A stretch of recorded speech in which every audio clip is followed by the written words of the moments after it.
नमस्कार,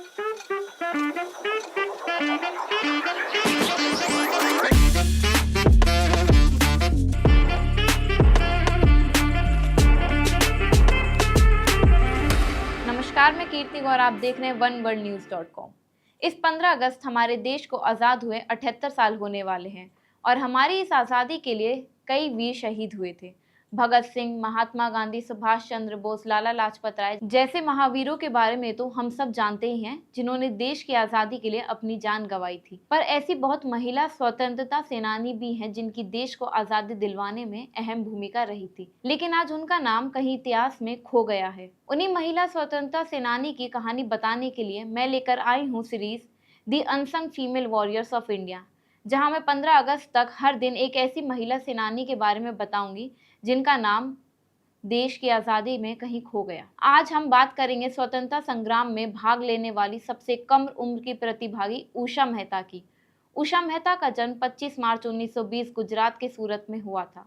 उषा को गांधीवादी और स्वतंत्रता सेनानी के नाम से जाना जाता था। महज 8 साल की उम्र में उषा ने अंग्रेजों के खिलाफ अपनी आवाज उठाई थी। उन्होंने साइमन वापस जाओ विरोध प्रदर्शन में भाग लिया था। उषा मेहता ने अपने पिता के खिलाफ जाकर गांधी जी के साथ स्वतंत्रता आंदोलन में हिस्सा लिया था। उषा के पिता ब्रिटिश सरकार में काम करने वाले एक जज थे।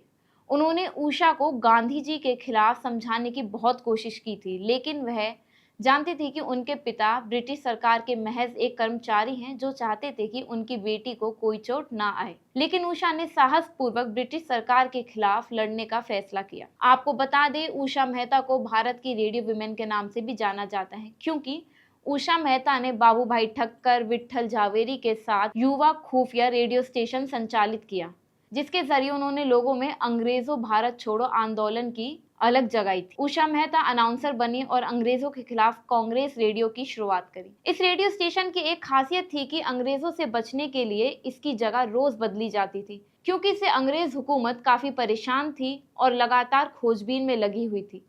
मगर 12 नवंबर 1942 को अंग्रेज ने उषा मेहता और रेडियो स्टेशन से जुड़े सभी लोगों को गिरफ्तार कर लिया और उषा मेहता को 4 साल के लिए कैद में रखा। उषा ने खुद को पूरी तरह से स्वतंत्रता संग्राम के लिए समर्पित कर दिया था।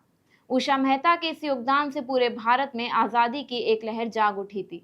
उषा मेहता को उनकी देश सेवा और समाज सेवा में योगदान के लिए भारत सरकार ने 1998 में पद्म विभूषण से सम्मानित किया। उषा मेहता ने 80 साल की उम्र में 11 अगस्त 2000 को आखिरी सांस ली थी। उनकी जिंदगी की कहानी को आप सब देख भी सकते हैं, क्योंकि हाल ही में उनकी जिंदगी पर एक फिल्म बनी, ए वतन मेरे वतन, जिसमें उषा मेहता की भूमिका सारा अली खान ने निभाई है, जो कि Amazon प्राइम पर उपलब्ध है। ऐसी और जानकारी पाने के लिए फॉलो करें oneworldnews.com। धन्यवाद।